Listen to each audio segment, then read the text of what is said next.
FORA.tv. The world is thinking.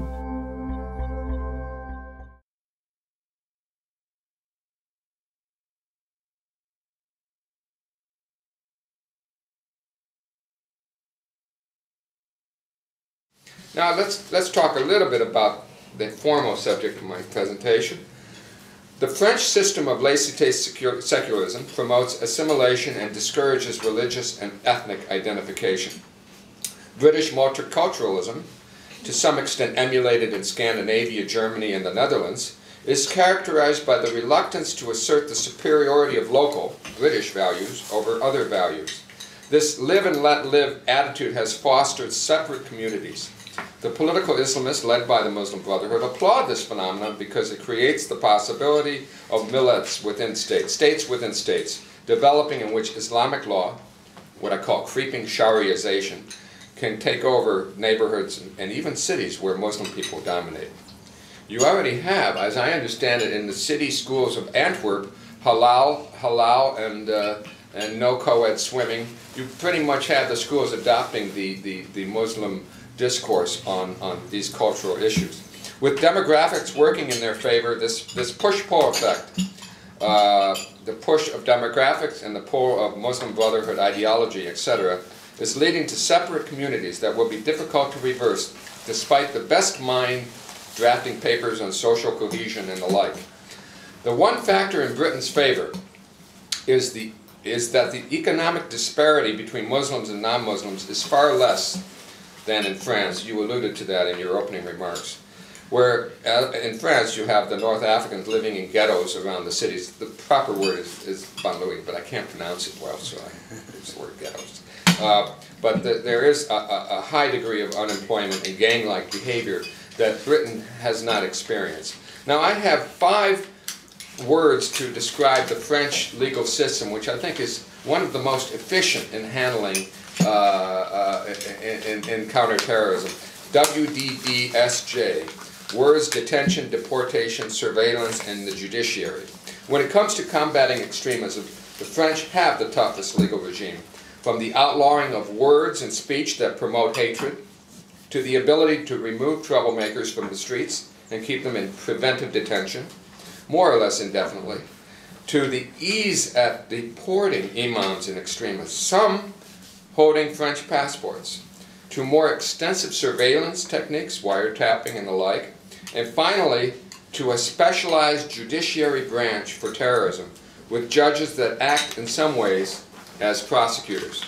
The French system, though, is not perfect, but they have learned from the Algerian Islamist bombings of the mid-90s, and they feel that their system based on a legal deterrent for prosecution and deportation is working pretty well. The flaw in the French, I believe, is their smugness prevents them from putting adequate resources into the ideological dimensions of the battle. Being committed to secularism makes it difficult. When you have a secular framework, it's very difficult to debate Islamists who come at it with a patina of religion. It remains to be seen whether France is getting at the root cause of Islamism, or perhaps just keeping the symptoms under control. Now the British, as everybody knows, draws a distinction between word and deed. The words of Hizb ut-Tahrir and other lawful extremists do not make them outlaws, notwithstanding their homophobic, anti-female, anti-Semitic dogma and their call for the replacement of the British political and legal system with a caliphate under the Sharia law. It's true, the rules of the game appear to be changing. Glorification of terrorism is now outlawed on paper. But very few of the most egregious imams have been prosecuted. Deportation looms for some others. But I don't know of any, except for a couple of voluntary deportations, like the head of Mujahid Harun, who left and was told he couldn't come back. I don't know of any formal deportation that has taken place in the UK. But the bottom line is the implementation of the tougher anti-terrorism laws has been disappointing. The French, by contrast, they have very little sympathy for the terrorists in the British 21/7 bombing attempt, who claimed when he was arrested after failing to blow up scores of people, he said, "I have my rights." The British legal system tends to bestow far more rights than the French to such individuals, even when they're caught in the act. But these differences may not be as great as they seem. The British clearly are backing away from multiculturalism, slowly but surely.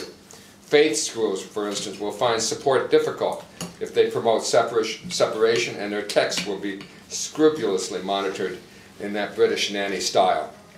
In France, the reality of ethnic and religious minorities is facing changes in the laïcité system. Now there is a group of leaders of Muslim organizations with whom Minister Sarkozy, perhaps soon to be President Sarkozy, meets to discuss community issues.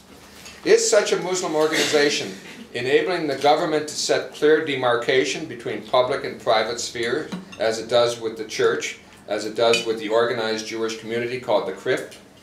Or, and this is what I fear, is it empowering political Islamists who grab these positions as leaders of this Muslim representation group on the board, and thereby they pretend to represent millions of French Muslims who don't identify as political Muslims. So you have political Islamists representing apolitical Muslims.